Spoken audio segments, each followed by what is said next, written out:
ఈ మాట జ్ఞాపకం చేసుకోండి. దేవుడు అవనే అపవాదం అవనే నీ ఒక్కడి మీద ఇంట్రెస్ట్ కాదు, నీ తరము మీద ఇంట్రెస్ట్. అర్థమవుతుందా? దేవుడు ఆశీర్వాదాలు చూడండి ఎప్పుడో ఒక వ్యక్తికి మాత్రం కాదు, నీ వంశంని, నీ తరముని. God is interested blessing the generations. అపవాది కూడా దోచుకుంటాం ఇంట్రెస్ట్ తరాలని.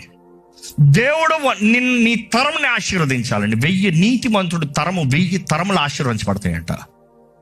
కానీ అపవాది చూడండి శాపాన్ని తెచ్చి ఆ కుటుంబాన్ని ఏలాలని. ఈరోజు ఎంతమంది ఇక్కడ నేను క్రీస్తుని నా కుటుంబంలో నేనే మొదటిగా యేసుని అంగీకరించాను అన్న వారు ఇక్కడ ఉంటే చేతులు ఎత్తుతారా అండి? ధైర్యంగా చేతులు ఎత్తుతారా? కొంతమంది ఉన్నారు. మిమ్మల్ని బట్టి ప్రభుని ఎంతగానో స్తుతిస్తున్నా. మా నాన్నగారి దగ్గర నుంచి లేకపోతే మా అమ్మగారి దగ్గర నుంచి మేము క్రీస్తుని నమ్ముకున్నామన్న వారు ఉంటే చేతులు ఎత్తుతారా? వండర్ఫుల్, 50% కనబడుతున్నారు. మా తాత దగ్గర నుండి మేము క్రైస్తవులమి అని చెప్పేవారు చేతులు ఎత్తుతారా?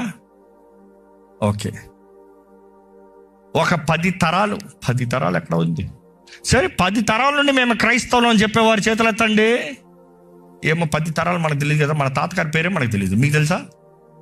మా తాతగారి పేరు మైకేల్ యాంజెలో, ఆయన పేరు నాకు తెలియదు.